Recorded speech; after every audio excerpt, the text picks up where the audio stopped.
Okay, basically untuk besok kita dah start prepare dah lama dah, basically dah sebulan lebih dah, sebab kita pun dah start buat kelas online. So basically kat sekolah memang kita dah sanitize, and then cikgu semua kita dah check where they have been before, so that kita dah make sure dia punya route tu tak ada yang kena tempat red zone semua.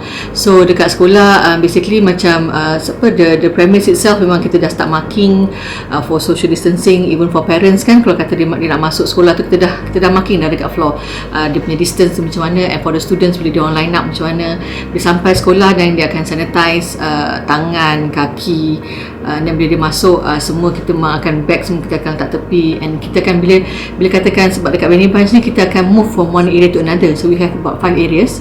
So kalau katakan that student mula-mula kita kelas tu dekat this area, so kalau kata dah move habis dia punya first session tu, then dia akan move to another area, so the area will be sanitized, semua tempat akan disanitize, and benda yang meaning that bila dia bergerak ke whole school tu memang kita akan sanitize the whole area, even kalau katakan pinggan mangkuk apa semua tu memang kita akan sanitize immediately afterwards, sebab kita pun memang dah invest a lot lah in terms of sanitization punya dia punya materials, dia punya equipment dengan spray apa semua tu kan memang kita dah invest, so everything will be done in house. So alhamdulillah so far memang SOP wise memang kita okay lah.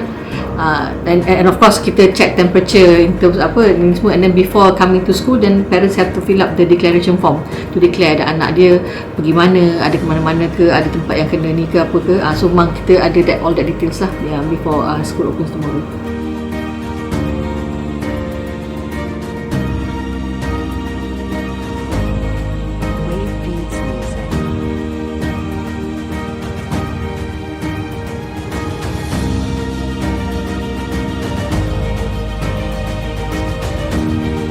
Okay, basically by campus kita ada buat 103 campus all over Malaysia.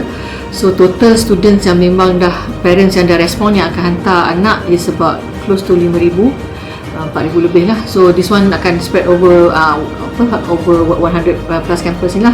And even kita pun ada juga yang new enquiries yang nak masuk, sebab they saw that kita dekat Brainy Bunch kita still continue buat online, and then kita punya processes semua kita share with the public apa semua.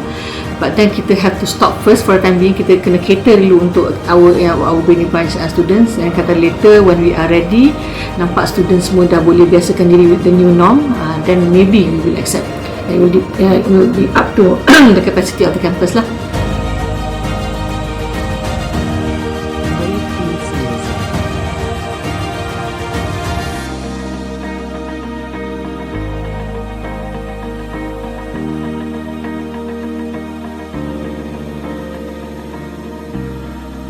Sesi so far okay, kita ada 3 session. One is regular, one is star, one is full day. So regular is about 4 hours, which is 8 to 12, and then ada 8 to 3, and then 8 to 6 to 7, macam itulah. So basically tak ada perubahan so far, cuma cikgu memang akan asingkan diorang, sebab sekarang ni memang kita memang dalam our system memang kita per kelas maksimum 15 orang saja. So tak ramai macam ada kindergarten dia sampai up to 25, so lagi penuh. And then kita punya facility, kita tables and chair tu every area tu ada satu set je, which is about 6 je boleh duduk atas kursi meja, and then the rest will be sitting on the floor apa semua. Itu pun kita ada juga dapat feedback yang they don't allow us to sit on the floor semua because of SOP punya reasons lah. But to us, what we do as budak-budak semua enter the school, memang kita akan sanitize semua dengan tangan, dengan kaki, dengan ni semua, and then every time they use the area memang kita sanitize thoroughly.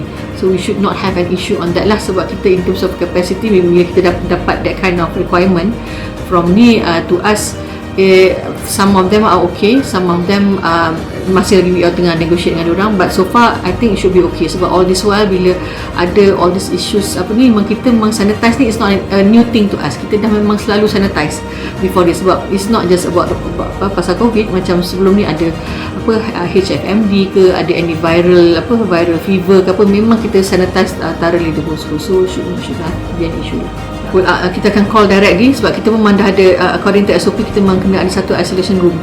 So basically dekat sekolah memang kita ada satu macam office dekat depan tu. So basically kalau katakan student tu nampak dia high je, kalau parents is still there, kita akan suruh ambil bawa balik lah. Tapi kalau katakan tengah-tengah tiba-tiba dia demam, so kita akan terus call parents, inform, dan kita akan terus isolate the students, and kita akan sanitize balik again all the areas yang the students tu dah pergi.